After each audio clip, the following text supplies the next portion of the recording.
Et on se retrouve pour le 5e jour de ce road trip à bord de ce Nissan Ariya. On va vous parler des aides à la conduite. Et d'ailleurs, si vous voyez, on a une petpetite autonomie restante. On a l'ambition de rejoindre Nantes après un long parcours aujourd'hui depuis Quimper en ayant traversé les villes de Vannes, Lorient et la Baule-Escoblac. Donc pour les aides à la conduite de ce Nissan, tout se passe à droite de ce volant.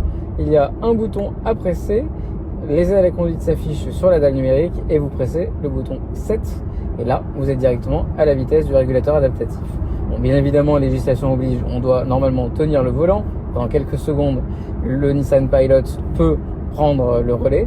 Ce qui est assez bluffant de ce véhicule, c'est qu'il n'est pas gênant pour les limitations de vitesse. Il va vous proposer, que ce soit ici ou dans l'affichage tête haute, les changements de rapport que vous pouvez décliner ou accepter très facilement. Il va également être très permissif au niveau des dépassements. Dès l'instant que vous mettez votre clignotant, le véhicule va pouvoir, vous le voyez, on le voit en direct d'ailleurs, le changement de vitesse, paf, j'accepte, et la vitesse se réduit automatiquement. À l'instant où on met le clignotant, il va tout de suite reprendre de la vitesse et non pas traîner comme certains systèmes de régulateurs adaptatifs.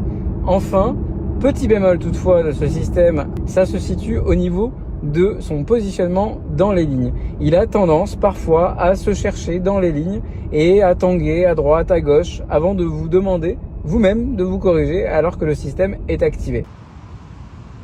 Alors, nous avons parcouru 341 km aujourd'hui depuis la dernière charge.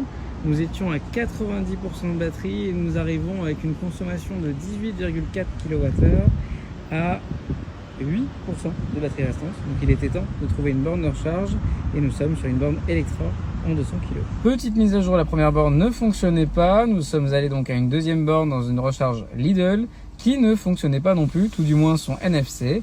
Et nous sommes donc rendus ici sur une borne de recharge, encore et toujours, Total Energy, qui elle fonctionne.